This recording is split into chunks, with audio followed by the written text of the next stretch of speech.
새해부터 가장 눈에 띄게 달라지는 것이 바로 금연 정책인데요. 이제 모든 음식점과 커피숍, PC방에서 담배를 피다 적발되면 업주와 흡연자에게 과태료가 부과됩니다. 금연 정책은 추진되는데 문제는 어떻게 단속하냐는 겁니다. 구군의 단속 인력은 턱없이 부족한 실정인데요. 그러다 보니 복불복이라는 말까지 나오고 있습니다. 보도에 김경은 기자입니다.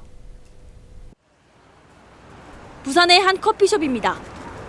야외 테라스와 유리문 바깥의 흡연 공간이 올해부터는 금연구역으로 바뀌었습니다. 담배를 피우려면 좁은 흡연 장소로 나가 피워야 합니다. 다른 곳 역시 곳곳에 금연구역 표시가 붙어 있고 야외 테라스는 커피를 마시는 비흡연자들의 자리입니다. 하지만 여전히 업주의 눈을 피해 담배나 전자담배를 피우는 얌체족도 있습니다.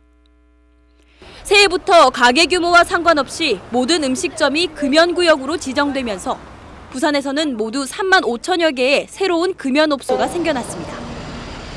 9,500여 개 기존 업소 숫자에 3배 이상이 늘어난 겁니다. 늘어난 금연구역을 관리하기 위해선 금연 단속이 필수적이지만 현실은 변화의 속도를 따라잡지 못하고 있습니다. 부산의 16개 구군은 현재 평균 2명의 금연 단속 요원을 두고 있습니다.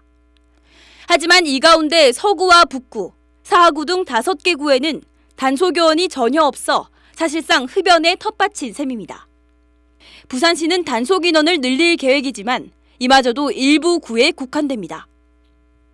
왜냐하면 인력을 채용하게 되면은 인건비 부담을 자치구에서 해야 되기 때문에 그 부분을 감안해가지고 아마 점진적으로 인력을 확대할 계획으로 있는 걸로 알고 있습니다. 일시적으로 벌어지는 흡연에 대한 즉각적인 단속도 어려움이 많습니다. 날짜별로 단속 지역이 매일 바뀌고 시간도 오후 2시에서 6시 사이로 한정돼 있기 때문입니다. 그거죠. 이제 간접 흡연 때문에 피해를 보시는 분들이 많으신데 저희도 바로 가서 단속도 해야 되고 해야 되는데 그게 안 되니까. 그래서 뭐 다른 서울에 제가 알기로는 서울의 다른 구 같은 경우는 단속반이 한 40명 정도로 있다고 그렇게도 듣고 있었는데 직접 단속 활동을 펼치는 단속 요원들에게도 고충이 뒤따릅니다.